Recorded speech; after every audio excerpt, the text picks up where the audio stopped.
Commissioner Mairead McGuinness. It's an absolute honor and pleasure that you're with us. I know this is an area of policy that's close to your heart, and we're very much looking forward to hearing your thoughts and opening things up. So literally, my opening remarks are about the future being digital and how wonderful that is, and indeed the future is right with us, and your audience knows this very well. We've seen so many changes over the past year, which confirms that reality. Technology allowing meetings like today's, even though there are some technical issues always, but we've had remote working in industries that perhaps never thought they would be able to do this, so very rapid change. We've also had banking and finance being more remote and mobile than in the past. So we've accelerated, if you like, the rate of change. So the title this morning is very apt. New challenges demand new solutions, because our new technologies are disrupting our economic and financial systems, and this brings great opportunities, but with every change there is also risk which needs to be managed. The take-up of financial technologies is a very big opportunity at so many levels. So fintech is an economic opportunity, one that holds major potential for Europe's competitiveness and growth. Fintech can be used for social empowerment, to advance financial inclusion, increase digital literacy, and give consumers more choice. Fintech is also an opportunity to strengthen Europe's open strategic autonomy.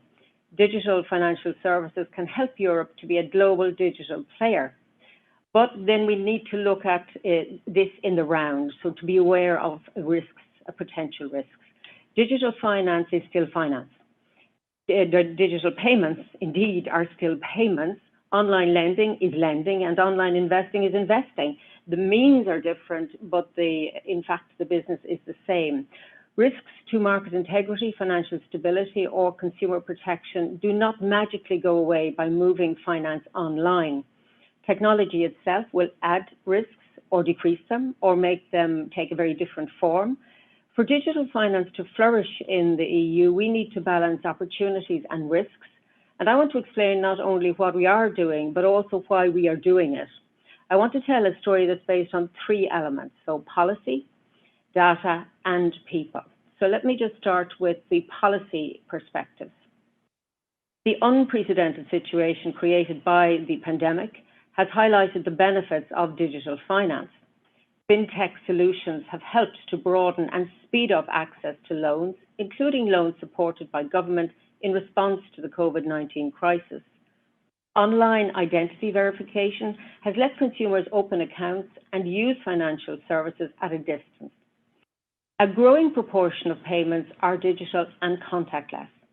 Online transactions in the Union have grown rapidly because of the pandemic, and now represent about 1/3 of overall transaction volume versus 1/5 at the beginning of the year.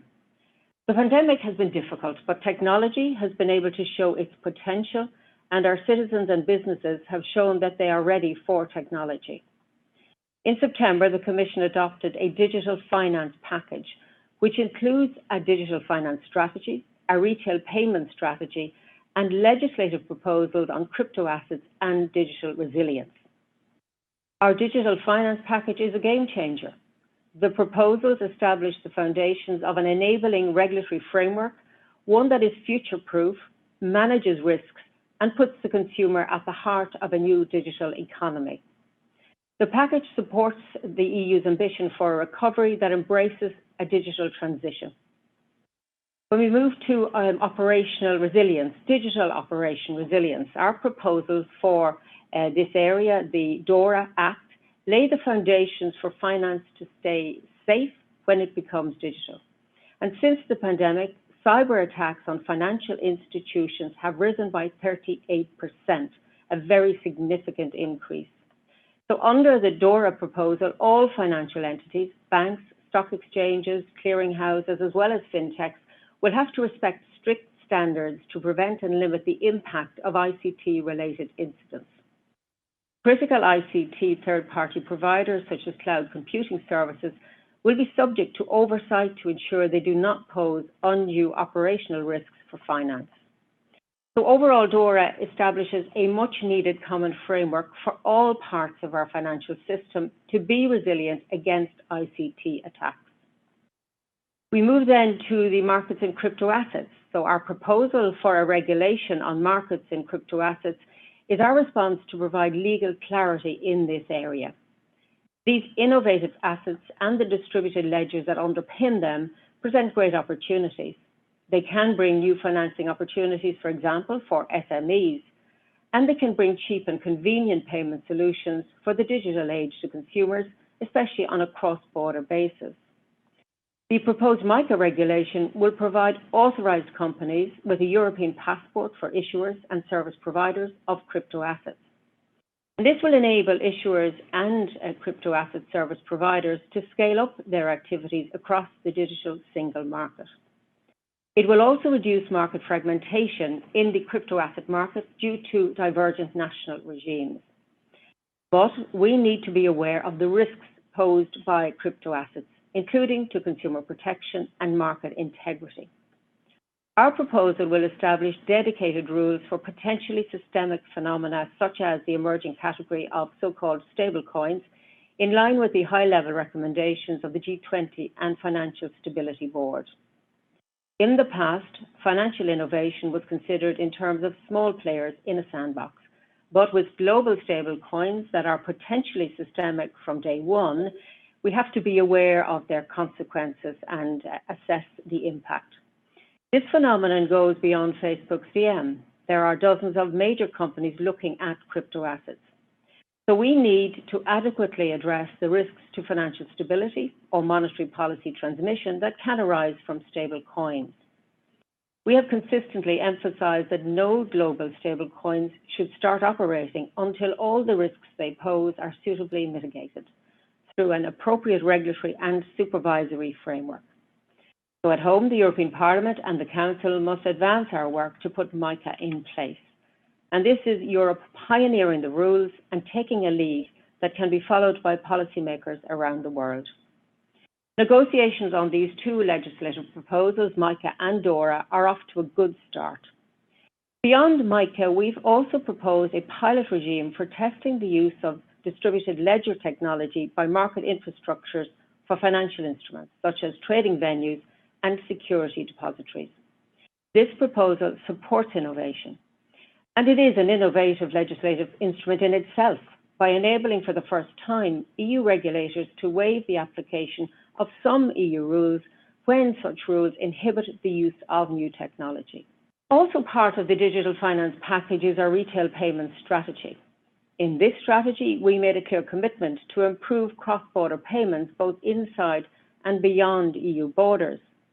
We will aim to deepen the single euro payments area and reduce fragmentation, in particular with regard to instant payments. And we do want instant payments to become the new normal. So in that context, we will assess what measures are needed to support the rollout of instant payments, making sure that they benefit our economies and citizens.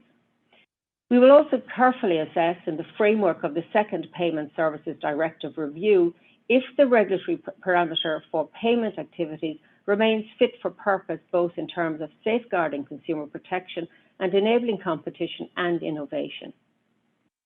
Innovation in payments is not only the prerogative of industry. Central banks themselves are innovating and looking into central bank digital currencies. The ECB is amongst the central banks exploring the possibility of issuing a retail central bank digital currency, a digital euro. And this would be a complement to cash and private sector payment solutions. The aim here is to ensure that the euro remains fit for the digital era. We are grateful to the ECB for launching reflections on a possible digital euro with its report and public consultation. And this is the right way to proceed, in my view. There are a number of key challenges and risks that we need to thoroughly assess before making any decisions. At this stage, there are more questions than answers. So would a digital euro complement or substitute cash? Is there a risk of crowding out private payment solutions? And if so, how should we mitigate this potential risk? What would be the role of the private sector in all of this? So a very in-depth reflection is ongoing. The ECB and the European Commission services are at a technical level jointly reviewing a broad range of policy, legal and technical questions emerging from the possible introduction of a digital euro. I have so far, if you like, focused on financial technologies. I want to say a few words now on the companies, the tech players, notably the new players and business models that are redefining the status quo of the financial ecosystem. Technology companies, large and small, are increasingly entering financial services. This increases competition and may improve efficiency. However, it also makes value chains more complex, making it harder for supervisors to have an overview of all the risks. For innovation to work in a fair and competitive manner, the Commission's championed a golden principle: same activity, same risks, same rules. Companies entering the payment sector, banking or other financial services, whoever they are and wherever they come from, need to be subject to the same level of regulation and supervision. Now, as announced in the Digital Finance Strategy, today the Commission services have issued a call for advice to the European supervisory authorities. So I want to better understand how are new players and businesses that come into the digital transformation changing risks in our financial system. Do our existing rules cover those risks? Do supervisors have the necessary tools needed to monitor risks that arise? And should the need arise, I stand ready to propose amendments to our legislation on the basis of the European Supervisory Authority's advice. I want to turn to the second element of my comments to you this morning, data. So data sharing is leading to more innovative tools, more consumer choice, and more competition in economic sectors, including in finance. And this is why the Commission has presented an ambitious European data strategy. The Commission's data-driven agenda follows a two-step approach. So firstly, is to establish a cross-cutting data framework across economic sectors, and this consists of the Digital Services Act, Digital Governance Act, and Data Act. And this overarching strategy is key to removing entrenched barriers across economic sectors. The second step is to look at how to unlock the opportunities of data sharing in finance. And as outlined in the Digital Finance Strategy, our ambition is to create a common financial data space. Three priorities are key for our ambition to create this space for financial data, this common space. So firstly, all publicly disclosed companies and financial information should be disclosed in a manner that is standardized and machine readable. And this has huge potential. So in that regard, we're working on a European single access point to provide investors with seamless access to financial and sustainability related company information. Second, we're committed to supporting the uptake of innovative tools to facilitate supervisory reporting by regulated entities. This so-called RegTech can help improve a financial institution's ability to meet regulatory demands. A small financial institution without a large compliance department, for example, can use RegTech tools to fulfill its obligations under EU legislation. In the same way, we also want to encourage regulators to use subtech, innovative tools to support supervision. The Commission, together with the ESAs, will develop a strategy on supervisory data this year. We aim to put in place the necessary conditions to enable the use of RegTech and subtech tools for supervisory reporting by 2024. But thirdly, we want to promote data sharing in the financial sector and beyond. And by 2024, Europe should have an open finance framework in place in coordination with the review of the Payment Services Directive and in line with the Commission's broader data strategy. We've led the way in opening up the sharing of data on payment accounts as part of the revised Payment Services Directive. And I strongly believe there is merit in extending the approach we took in the Payment Service Directive to other sectors to make a quantum leap from open banking to open finance. On that basis, we launch a review of the second Payment Services Directive and propose legislation on a broader open finance framework. Our vision for open finance is to empower the consumer. The key here is this concept of data sovereignty. Open finance will ensure that consumers, people, have more control over their personal data and who can access it. Open finance will also give the consumer more choice, expanding their access to a range of financial providers and services. And this will allow consumers to gain better access to alternative lenders who can provide credit and interact with a greater pool of financial providers. In short, open finance will fundamentally change consumer experience in financial services for the better. For financial services, electronic identity is literally the key to unlocking our data-driven agenda. Private electronic ID solutions already exist in many member states, from the Nordics, Belgium, and indeed Italy. But much more needs to be done around remote onboarding of new customers for financial services offered online, working effectively and seamlessly across borders. Our aim here is to create a single digital identification framework across Europe to allow for fast and easy customer identification. Businesses would have a single solution, making onboarding easy and more secure. Customers would only need to identify themselves once, reducing barriers to switching between providers. Again, this is about giving control of personal data back to the consumer. A single digital ID would give greater control over their identity and data. And that's why the EU will implement a strong and sound legal framework enabling the use of interoperable digital identity solutions by 2024. Now I turn to the final, but the equally important element, people. A thriving digital ecosystem needs a strong talent pool and consumers who will take advantage of the services on offer. And this is key to a successful knowledge-based economy. Europe has a strong talent pool. The question is, how do we retain our talent and make Europe an attractive market to ensure that our fintechs set up shop within the Union? More generally, we also need to tackle the pressing issue of financial literacy.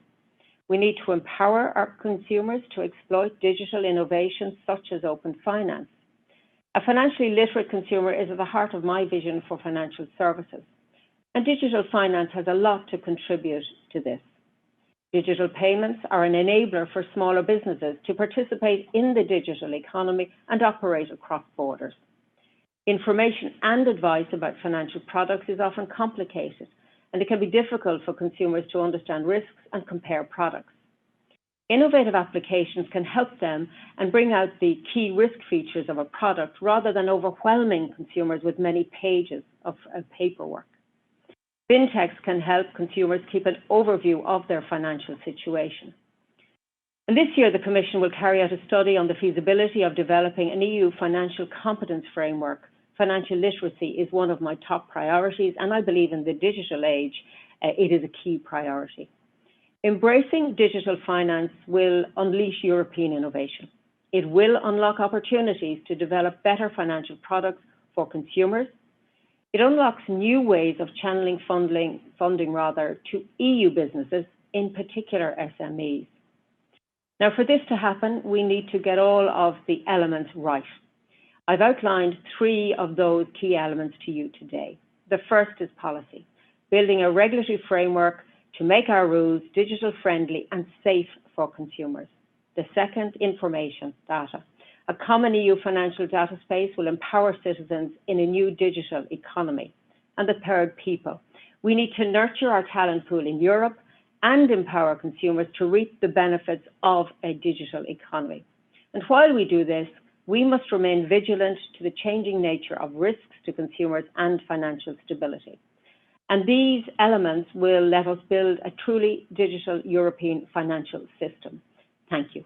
Commissioner, thank you very much indeed for this very interesting overview, which I think couldn't have been drafted better looking at the whole program. You really touched on virtually everything we're covering over 3 days, but managed to do so in just under 20 minutes. I'm massively impressed.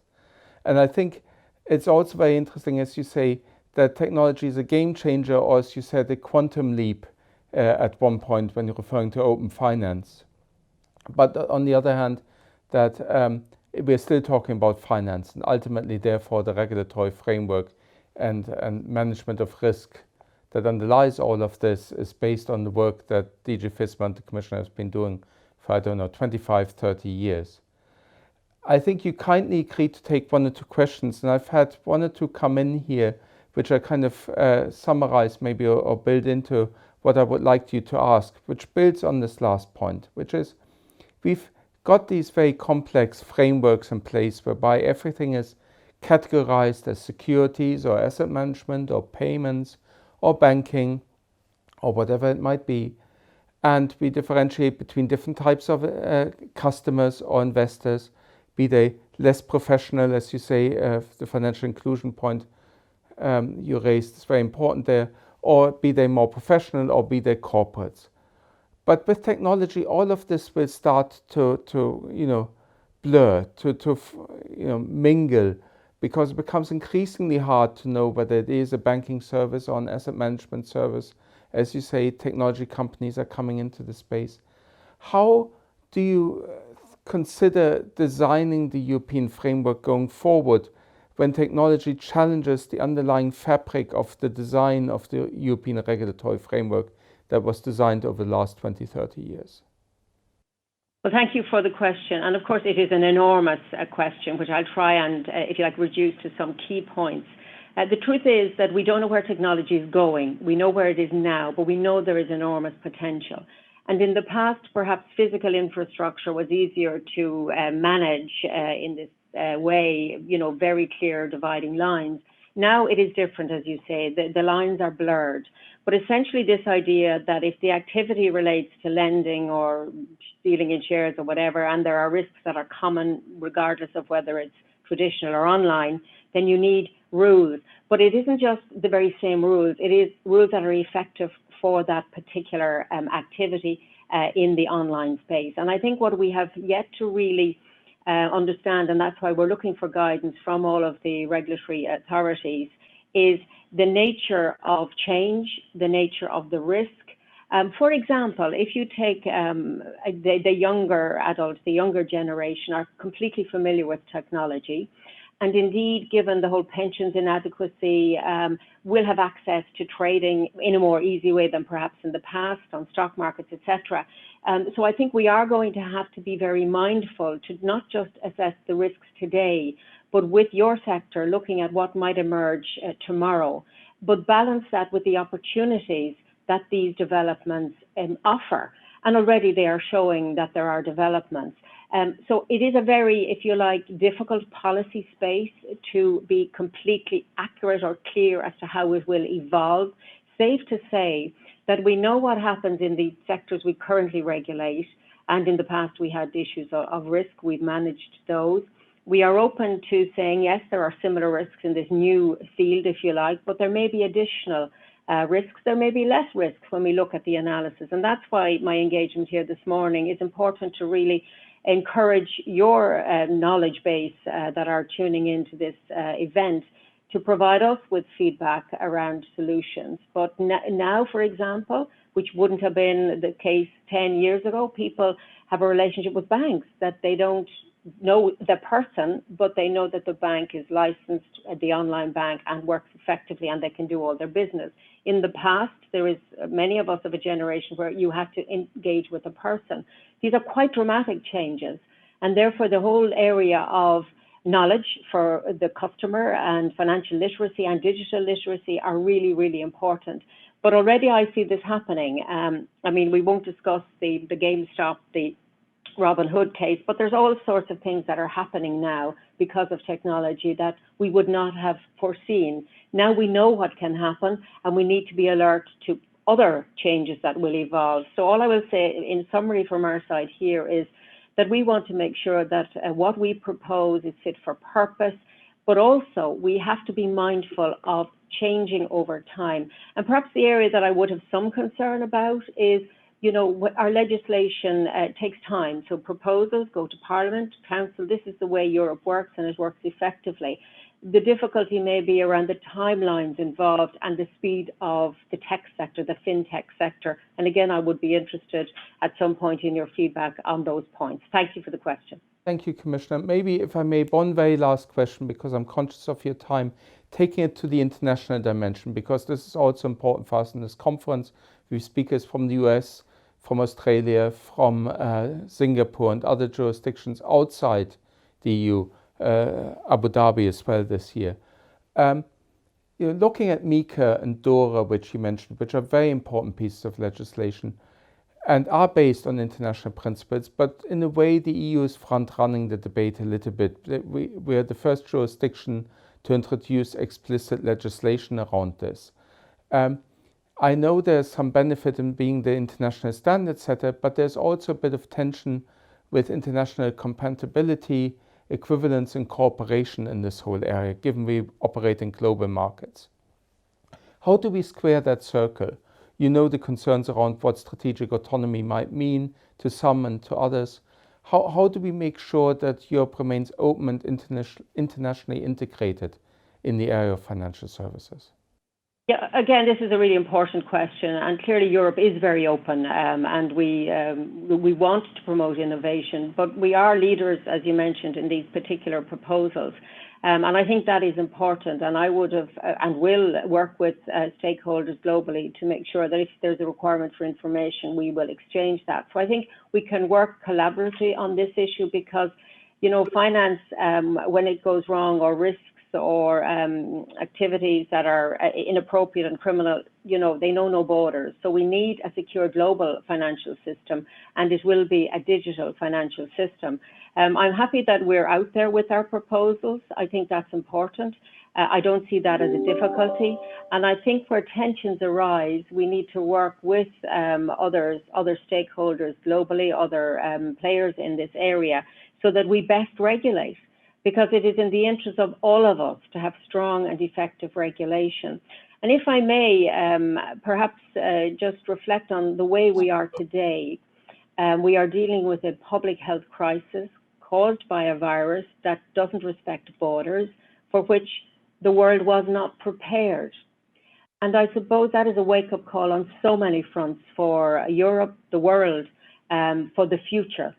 And I think when we move that analogy towards the whole digital and fintech area and finance generally, what we're trying to do is prepare and avoid a situation where we would have a crisis that wouldn't just impact one country, one part of the globe, but could have a quite impactful event, if you like, at a global level. And I think it's in all of our interest to pool our knowledge, our skills, our innovation to prevent that happening. And perhaps because of what's happening on the public health side, with so much sadness, so many people dying from this pandemic, and the worst is still not over, we can innovate on this other side that we are discussing today. And the good news when it comes to the public health regime is we have seen how research and innovation has worked to develop vaccines, and I'm sure there will be more developments on that side.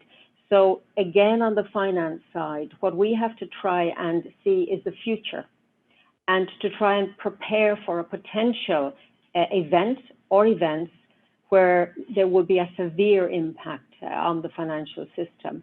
And we know that this can happen, and therefore I think there should not be, and I don't think there will be, really big tensions between us, because, you know, in a way, a problem in one area of the world in finance can impact in other parts of the world, particularly as we work in this new digital format, digital finance. Thank you very much indeed, Commissioner. I think it's important, the human side that you highlighted at the end of your speech, and just now again. I think technology can assist us in our life. It can't replace what we do on a day-to-day basis. I think with that, and by the way, I'm sorry that we lost the video feed. It's a real shame. But hopefully next year we can welcome you in person, Commissioner, and thank you for bearing with us and for delivering such an excellent speech, and for your and your services' support on all of this. Thank you very much. Thank you very much, and a pleasure to be with you, voice only, but hopefully in presence the next time.